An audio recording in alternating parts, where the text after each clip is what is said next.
स्वामी समर्थ. स्वामी भक्त हो.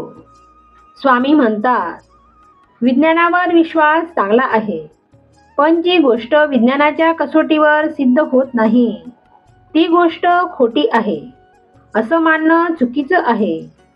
खरं तर जेथे विज्ञानाचा प्रांत संपतो तेथूनच देवाचा प्रांत सुरू होतो. तुझे विज्ञान सुद्धा ईश्वरानेच बनवले आहे. जसे तुमच्यासारख्या सुशिक्षित लोकांना अशिक्षित लोकांची कीव येते, तसेच आध्यात्मिक उंची गाठून ईश्वरी साक्षात्कार झालेल्या लोकांना तुमच्यासारख्या ईश्वराला न मानणाऱ्या मूर्खांची कीव येते. अशा शाश्वतावर अवलंबून राहू नका. शाश्वत केवळ एक हरिनाम आहे, दत्तनाम आहे.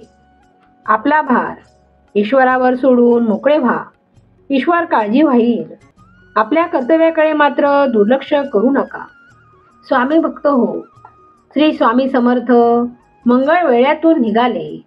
ते पंढरपुरास आले व तेथून मोहोळ या गावी आले. मोहोळला श्री स्वामी समर्थ आले असताना एक कोष्टी जातीचा गृहस्थ स्वामी समर्थास आपणास ब्रह्म दाखवा, ब्रह्म दाखवा असे म्हणून श्री स्वामी समर्थांच्या पाठीस लागला.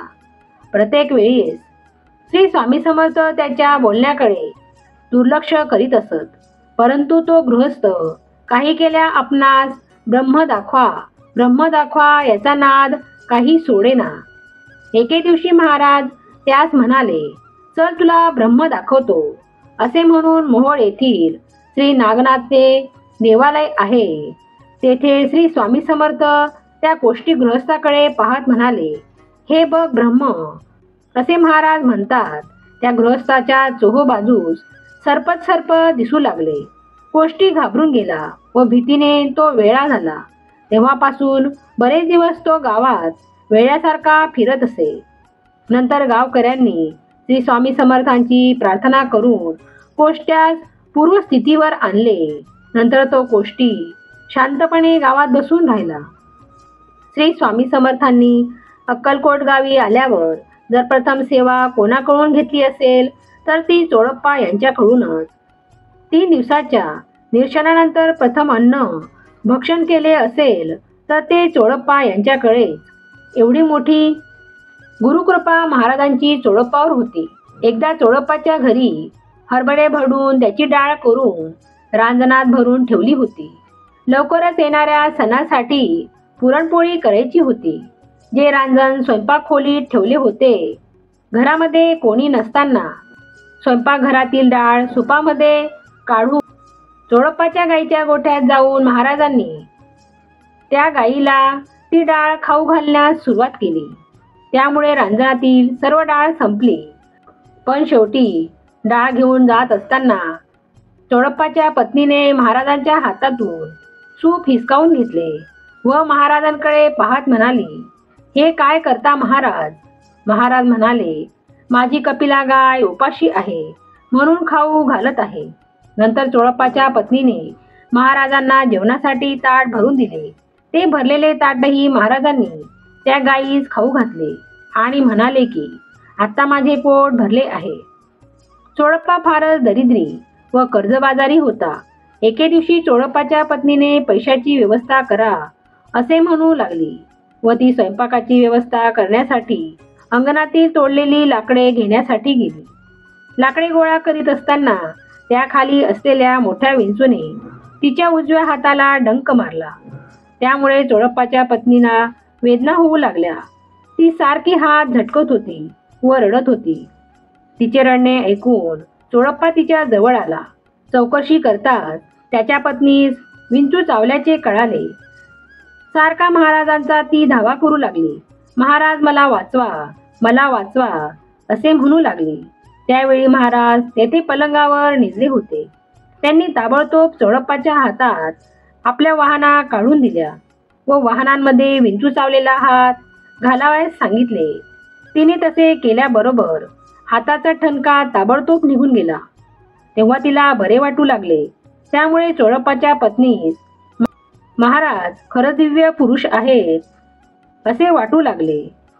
त्यांनी त्यांना शरण जाऊन त्यांची सेवा सुरू केली. चोळप्पा श्रींचा भक्त होता, पण महाराज त्यांच्या अधीन नव्हते. द्रव्य लोभामुळे चोळप्पास श्रीच्या सेवेचा कधी कधी विसर पडे व द्रव्य लोभामुळे श्रींची गैरसोय होत असे. त्यावेळीच महाराज चोळप्पास माझे खाऊन माझ्यावर फिरला असे म्हणत. चोळप्पांनी महाराजांची खूप सेवा केली. स्वामींनी त्यांची गरिबी दूर करून त्यांना श्रीमंत केले. परंतु चोळप्पा लोभी होता. त्याला जसजसा पैसा मिळत गेला तसतशी त्याची भक्ती कमी होत गेली. शेवटी स्वामींनी त्याला दूर केले. इतकी सेवा करूनही धन लोभामुळे मरतानाही त्याला स्वामींचे दर्शन झाले नाही. चोळप्पाने कधीही आपल्या आर्थिक परिस्थितीच्या कारणावरून महाराजांच्या सेवेत कधीही कसूर केली नाही. त्याचे फळ त्याला मिळाले. ते महाराजांच्या कसोटीला पूर्णपणे उतरलेले एक सच्चे शिष्य होते. तर इतर सेवेकऱ्यांना भक्तांना चोळप्पाचा द्वेष वाटे.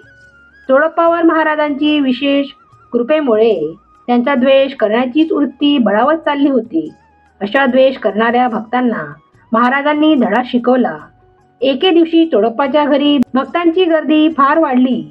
त्यावेळी इतर सेवेदार होते. जो तो महाराजांचा खरा सेवक आहे असा भासवायचा.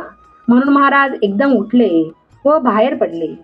घराबाहेर पडताच झपाझप चालायला लागले. समर्थ पुढे, त्यामागे चोळप्पा व त्यांच्या मागे हा सारा भक्त परिवार. असा सर्व जथ्या दुपारच्या समयात बाहेर पडला. महाराजांना कोठे जायचे ते कुणालाही माहीत नाही. समर्थ आपले पुढे पुढे चालले होते. ऊन वाढतच होते. समर्थांसोबत चालणे म्हणजे भक्तांना पळावेच लागे. त्यामुळे त्यांच्याबरोबर चालणे फार मोठे मुश्किल होत होते. सारखा वाढणारा ऊन व उन्हाचे चटके, तसेच रस्त्यात मार्गात पाण्याचीही सोय नाही. रस्ता बरोबर नाही. चालताना पडणारे एकमेकातील अंतर यामुळे सेवेदारांची संख्या कमी कमी होत गेली व फक्त शेवटपर्यंत चोळप्पा समर्थांच्या मागे धावू लागला. असे काही काळ चालणे झाल्यावर समर्थांनी मागे वळून पाहिले. तो काय फक्त चोळप्पाच होता. समोरच निवडुंगाचे काटे असलेला रस्ता आला. निवडुंगाचे काटेकडे पाहत महाराज चोळप्पाला म्हणाले, तू आता माझ्याबरोबर येणार आहेस की थांबणार आहेस? ताबडतोब चोळप्पा म्हणाला, जशी तुमची आज्ञा महाराज. त्या निवडुंगाच्या काट्यावरून चालत होते तर मागोमाग चोळप्पाही त्या काट्यावरून चालू लागला. मात्र ते निवडुंगाचे काटे नसून फुलांवरून आपण चालत आहोत असा भास झाला व चोळप्पाला काहीही त्रास झाला नाही व चोळप्पा महाराजांनी पाहिलेल्या परीक्षेत उत्तीर्ण झाले. इतर सेवेकरांनी चोळप्पाला विचारले की महाराज कोठपर्यंत गेले व शेवटपर्यंत त्यांच्यासोबत कोण कोण होते. तेव्हा चोळप्पाने घडलेला प्रसंग नम्रपणे सांगितला. अशाच नवनवीन स्वामींच्या लीला ऐकण्यासाठी चॅनलला सबस्क्राईब करा. धन्यवाद. श्री स्वामी समर्थ. श्री स्वामी समर्थ. श्री स्वामी समर्थ.